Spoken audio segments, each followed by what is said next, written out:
I have lived in this house by the coast for nearly 50 years, and yet there are still corners that seem to hold their breath. That morning, I had pulled open the parlor curtains to let in the pale Virginia sunlight and set myself to dusting the shelves. My husband's old Bible sat where it always had, a heavy leather thing that smelled of salt and age. I had wiped around it countless times, but for reasons I can't explain, I lifted it today. The weight shifted in my hands. It slipped, struck the floor with a hollow thud, and from its pages fluttered two small objects. I bent carefully, joints stiff, and gathered them up. The first was a folded slip of paper, yellowed but unmistakably fresh compared to the Bible's pages. The handwriting leapt at me, angular, authoritative. Claymore Fitch. Pastor Fitch had led our congregation since I was barely 30. I knew his script from decades of Sunday bulletins. The words chilled me. D1915. If she asks about Birch Hollow, burn the ledger. I whispered the line aloud, as if hearing it might make more sense. Birch Hollow. A place I had heard only in passing. An overgrown patch of land outside town. Why would my pastor instruct my husband to burn evidence? My hands shook as I turned to the second item. It was folded more formally, sealed once with a brittle notary stamp. When I opened it, my breath caught. A death certificate. The name written was Ilara Vale Hollis. Cause of death, accidental fire. Date, June 3, 1972. That was the very day Raymond and I had stood before the altar. The day I slipped his ring on my finger and believed I was beginning a new life. My knees nearly gave out beneath me. Raymond had spoken of being widowed young, but never once did he tell me his first wife's death coincided with our wedding day, and why hide the certificate in a Bible he never opened except for show. I sat in his armchair, the house creaking softly around me, clutching both papers as though they might vanish if I let go.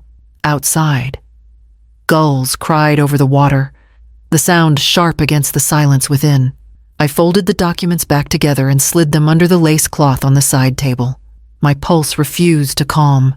When I finally rose, I knew I would never look at my husband's past or my pastor's words the same way again.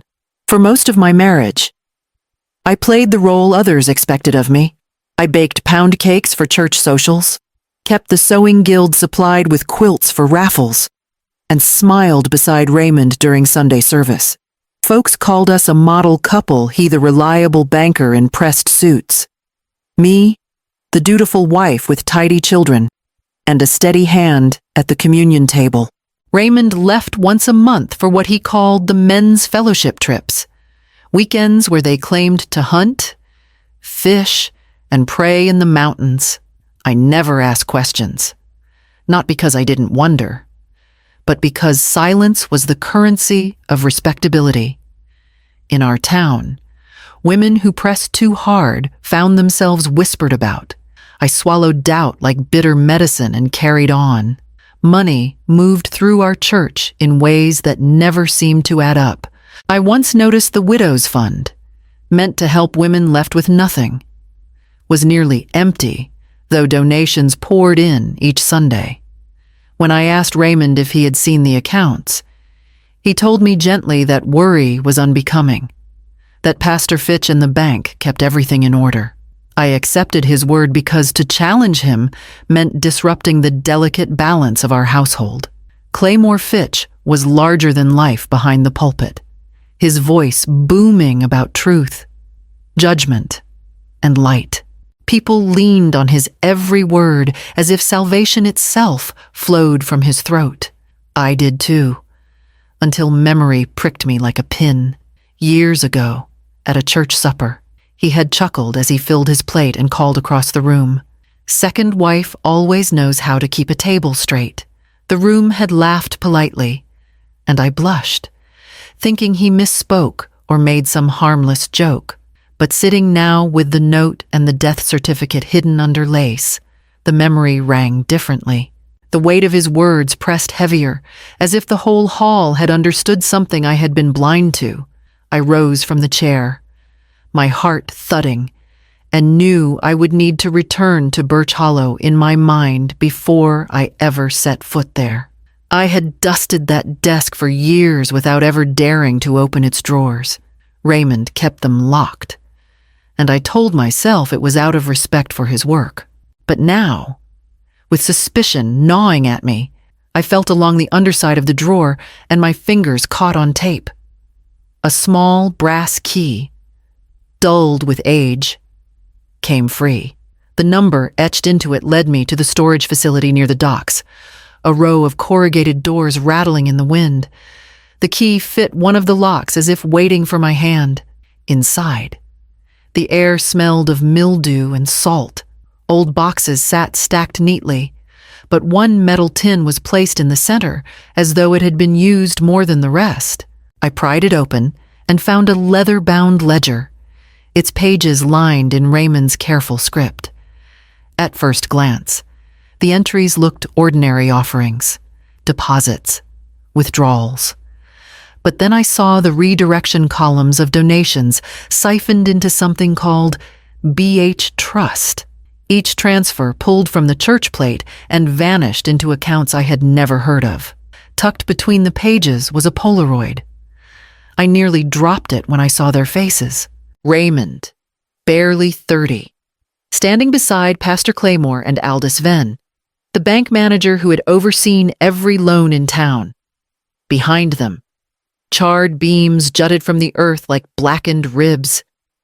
Someone had scrawled on the back, Birch Hollow, July 1972. I turned back to the ledger, and my breath caught on a note scribbled in the margin. Witness paid, the world tilted beneath me. If Ilara had not died by accident, then Birch Hollow was more than a ruin. It was a burial ground for truth. And if there had been a witness, someone had been bought to keep silent. I closed the ledger with trembling hands, slid it back into the tin, and carried it home under my coat. By the time I set it on my kitchen table, my mind was already circling the only question that mattered. Who had they silenced, and how many others had profited from her death?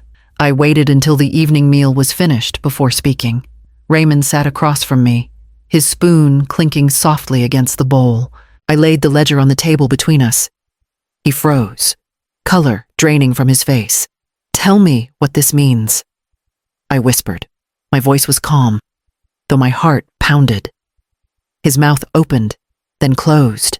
He reached for the ledger, but his hand shook violently. The spoon slipped from his grip, and suddenly his eyes rolled. He slumped sideways in his chair, breath rattling. Panic surged through me. I dialed for help, my fingers fumbling the numbers. At the hospital, machines beeped in steady rhythm as nurses rushed in and out. I sat stiffly by his bedside, the ledger clutched tight in my handbag.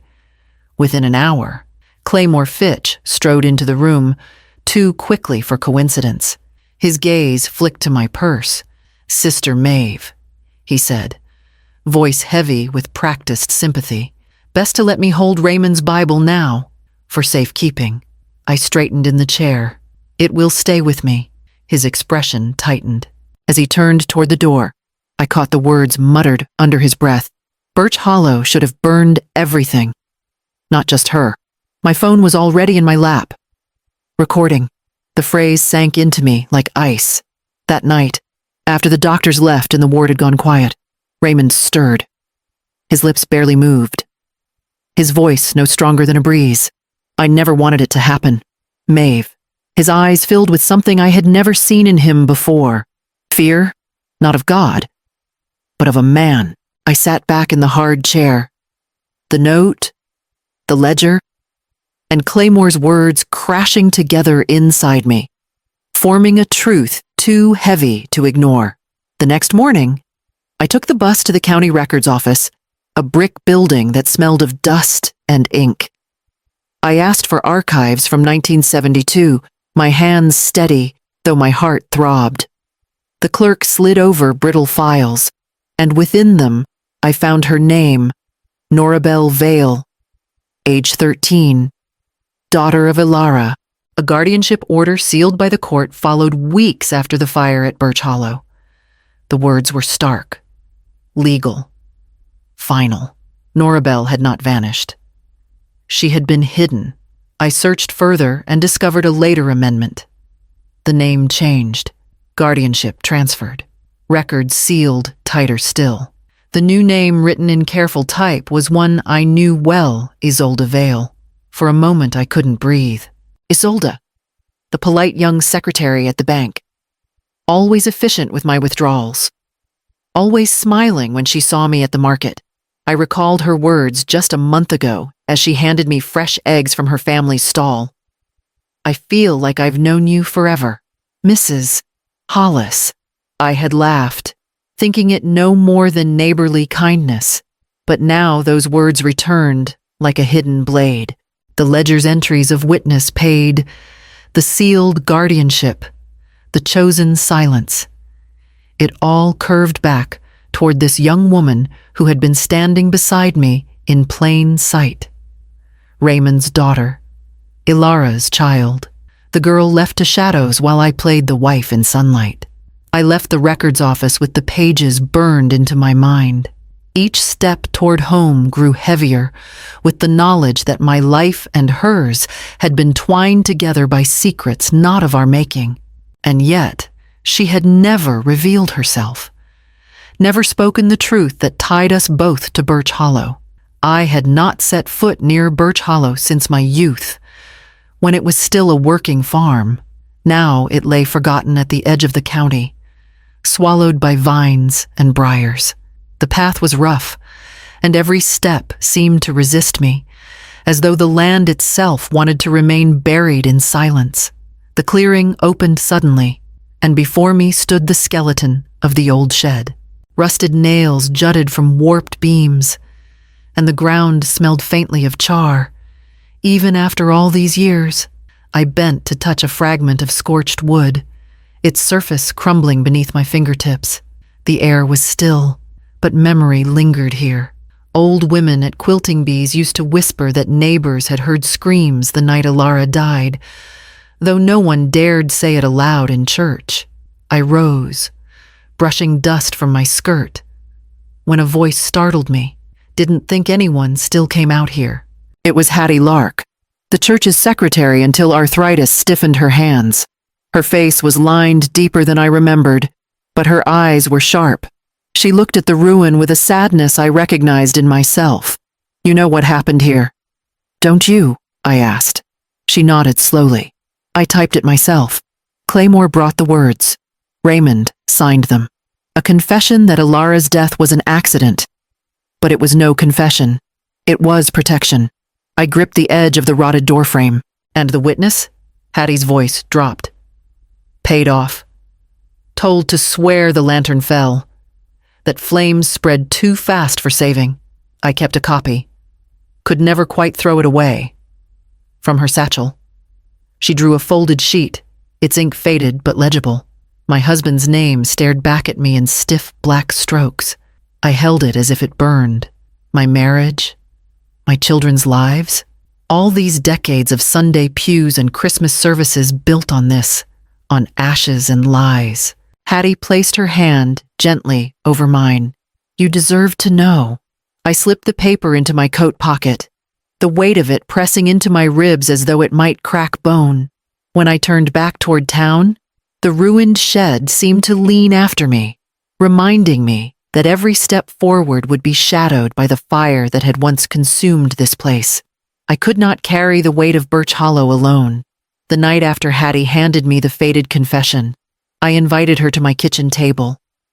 Its surface had borne decades of Sunday roasts and birthday cakes, but now it held papers, ledgers, and the brittle edge of truth. We spread everything out under the lamplight. Hattie's hands shook as she traced lines of ink. These donations, she whispered. They were never meant to vanish.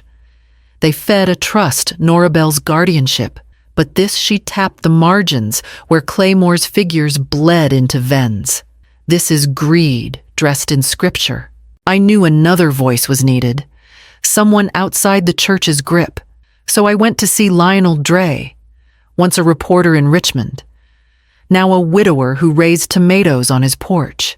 He had spent his career chasing stories others tried to bury. And when I showed him the ledger, his old fire returned to his eyes. "Classic diversion scheme," he muttered, scribbling notes. "The girl Isolde, or Norabel, got scraps. The rest lined their pockets. They kept her quiet with crumbs while they built an empire on stolen faith. Together, the three of us pieced it all." Hattie remembered which signatures she had typed. Lionel matched them to known shell accounts. And I added the confession and the photo from the storage tin, the picture of Claymore, Raymond, and Ven before the charred shed sat in the middle like an accusation too loud to ignore. Our plan was clear. Gather copies of everything and place them in the hands of the State Attorney General's Elder Fraud Division. It was the only arm long enough to reach beyond our county's silence. But danger has its own scent, and I could feel it each Sunday as Claymore's eyes lingered on me from the pulpit. His sermon thundered against Jezebels who expose God's house and serpents who whisper doubt. The congregation nodded, their trust still blind. While I sat in the pew clutching my handbag where the recordings and papers rested, every step to the communion rail felt like walking under a blade. And when Claymore's gaze met mine, I knew he already suspected. It was a gray evening when I opened my door to Claymore Fitch and Aldous Venn. I told them Raymond was weak and wished for prayer, and they came without hesitation. Certain of their authority, the two men looked smaller than their reputations. Claymore, with his coat too tight around his shoulders. Ven's spectacles fogged from the damp air, but their eyes searched the room with suspicion. I led them into the kitchen, the room that had cradled decades of my life. On the table I had set Raymond's Bible, its worn leather cover hiding the note within. I kept my voice soft, almost trembling. "Before you pray," I said, "I need to know what happened at Birch Hollow." For a moment, silence hung heavy. Then Claymore's composure cracked. His hand twitched toward the Bible, and his words spilled out like venom. "We did what was needed," he hissed. "The girl was paid. Ilara was weak. God forgave us." Ven paled, pressing a handkerchief to his damp forehead. My stomach clenched, but I kept still. Beneath the table, a small wire clipped to my slip carried every word through to Lionel and the state agents waiting nearby. I folded my hands. "So you admit it," I whispered. The knock at the door was not polite. Agents entered swiftly, their badges catching the lamplight. Claymore roared about persecution. Ven muttered about misunderstandings. But the men were pulled to their feet and cuffed before my eyes. Their voices echoed with fury. Yet I felt only a strange, quiet release. It was then Raymond stirred from his chair by the wall. His face had gone ashen, his breath ragged. He clutched his chest and cried out, "Don't believe Clay, it was his fire, not mine." His words cracked through the chaos, and for a second, even the agents stilled. I hurried to him, but his strength was fading.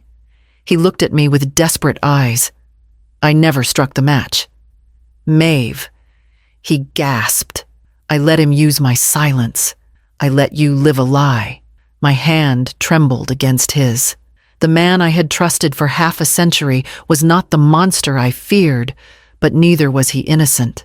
He had built our life on secrets and silence, even if the match had belonged to another. The agents led Claymore and Ven out into the night, their protests swallowed by the sound of sirens. I stayed at Raymond's side, listening to his uneven breathing, the weight of his words pressing heavier than any confession from Claymore could. The months that followed were heavy with headlines. Claymore Fitch and Aldous Venn, once pillars of our town, sat in court as evidence stacked against them ledgers, recordings. Hattie's faded confession. Their words at my kitchen table became the nail in their coffin. Fraud. Conspiracy. Cover-up. The charges rang out one after another. The gavel fell. And for once, the silence in that room felt like justice. The state announced restitution. The stolen offerings were redirected where they belonged, into the Widow's Fund, into scholarships for children who had been turned away, into a small memorial in Ilara Vale Hollis's name. Each act felt like a patch sewn into a quilt, not erasing the past, but mending it with truth. When Isolde Norabel came to me, her eyes carried decades of guarded sorrow. She stood on my porch, twisting her hands, as if unsure whether to step across the threshold. "I don't know what to call you," she admitted. "My father's wife, or the woman who lived in the place my mother lost. I could only offer honesty. Call me Maeve. Nothing more, nothing less." We sat for hours, piecing together two lives bound by silence. She listened warily, but she did not walk away. That alone felt like grace. Raymond remained in the rehabilitation ward, his body weakened, his words delivered now by pen. His letter came folded neatly, apology spilling across the page. He asked me to remember him kindly, to soften the story for our children and grandchildren. My reply was short. "I will not lie for you again." With the settlement money I did not keep for myself, I founded the Birch Hollow Fellowship, a circle for women who had been pressed into silence, whether by husbands, preachers, or fear. We met in borrowed church basements and community halls. Voices once hushed, now steady. One spring morning, I trimmed rose cuttings from the garden behind the house and pressed them into soil on my windowsill. Their roots took slowly, pushing into earth the way truth pushes into memory. Fragile, then firm. As I watered them, I whispered the words I had learned too late, but still in time to live by love. May open a door, but only respect keeps it open. The petals glistened in the morning light, and for the first time in 50 years, the view from that window looked like a beginning rather than a shadow.